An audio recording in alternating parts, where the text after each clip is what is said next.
आज इस चिमटे को देखकर हामिद की याद आ गई। अब आप पूछेंगे हामिद कौन? हामिद वही छोटा सा लड़का जो प्रेमचंद जी की कहानी ईदगाह का सुपर हीरो निकला। तो कहानी की शुरुआत कुछ ऐसे होती है कि रमज़ान के पूरे 30 रोज़ों बाद आज ईद आई है। कितनी मनोहर, कितनी प्यारी सुबह है। आज का सूरज कितना प्यारा, कितना शीतल है। मानो ये सूरज संसार को ईद की बधाई दे रहा हो। गांव में कितनी हलचल है। सभी लोग ईदगाह जाने की तैयारियां कर रहे हैं। सारे लड़के खूब खुश हो रहे हैं कि रोज़ ईद का नाम रटते थे और आज वो आ भी गई। अब सभी को ईदगाह जाने की जल्दी पड़ी है। सभी लड़के अपने आप को बहुत ज़्यादा अमीर समझ रहे थे। महमूद ने गिने, उसके पास कुल 12 पैसे थे और वहीं मोहसिन की जेब में भी 15 पैसे थे। लेकिन इन सभी लड़कों में सबसे ज़्यादा खुश नज़र आ रहा था हामिद। 4-5 साल का गरीब सूरत, दुबला पतला लड़का। हामिद का बाप हैजे की वजह से दुनिया छोड़कर चला गया और माँ भी धीरे धीरे पीली होती होती एक दिन मर गई। हामिद अपनी बूढ़ी दादी अमीना के साथ रहता है। हामिद को पक्का यकीन है कि उसके अब्बाजान रुपए कमाने गए हैं और बहुत सारी थैलियाँ लेकर आएंगे। उसे विश्वास था कि अम्मी जान भी अल्लाह मियाँ के घर से हामिद के लिए अच्छी अच्छी चीज़ें बनाकर लाएंगी और इसी विश्वास के सहारे हामिद प्रसन्न रहता था। लेकिन दूसरी तरफ अभागिन अमीना अपनी कोठरी में बैठकर रो रही है। आज ईद के दिन उसके घर अनाज का दाना नहीं है। अमीना सोचती है कि काश आज आमीन होता तो ईद कुछ और ही तरीके से मनाई जाती। हामिद अपनी दादी अमीना से कहता है कि अम्मा, तुम डरना नहीं, मैं सबसे पहले आऊँगा। लेकिन अमीना का दिल बैठा जा रहा था।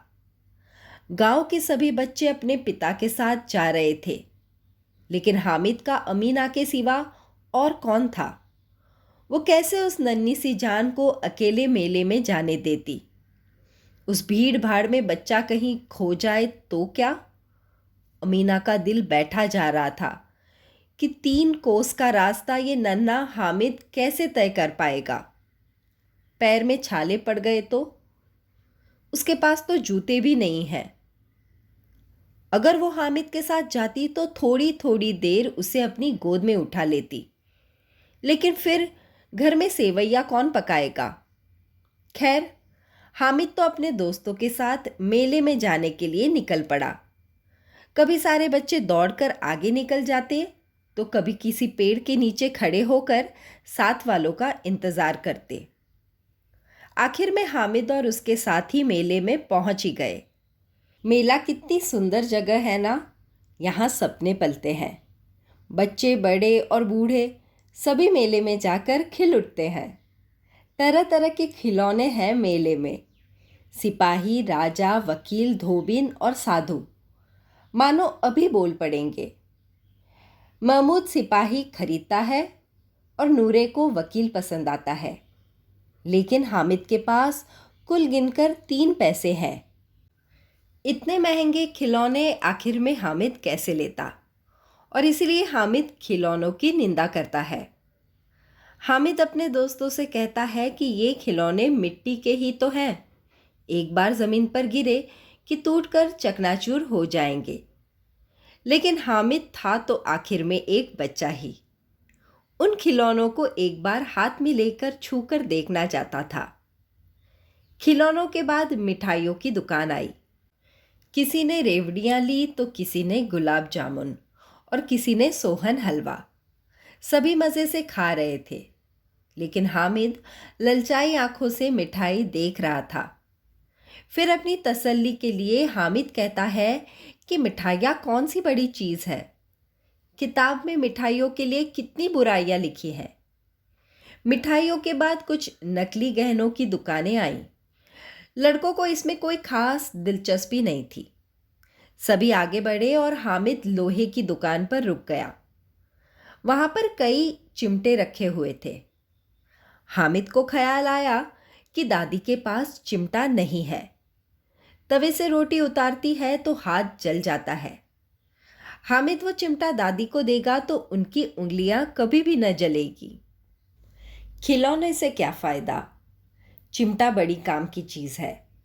रोटी तवे से उतार लो, चूल्हे में सेक लो। दादी चिमटा देखते ही मेरे हाथ से ले लेंगी और कहेंगी कि मेरा बच्चा अम्मा के लिए चिमटा लाया है, कितना अच्छा लड़का है, और फिर कितनी दुआएं देंगी। हामिद ने दुकानदार से तोल मोल करके 3 पैसे में चिमटा खरीद ही लिया।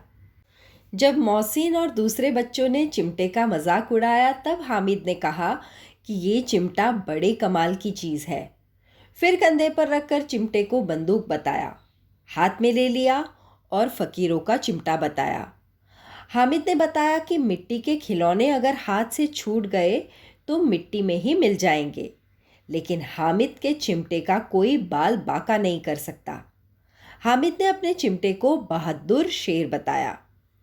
सभी मेले से वापस गांव में लौटे। अमीना हामिद की आवाज़ सुनकर दौड़ती उसे अपनी गोद में उठाकर प्यार करने लगी। हामिद के हाथ में चिमटा देखकर अमीना चौंक उठी। हामिद ने बताया कि वो अमीना के लिए चिमटा लाया है।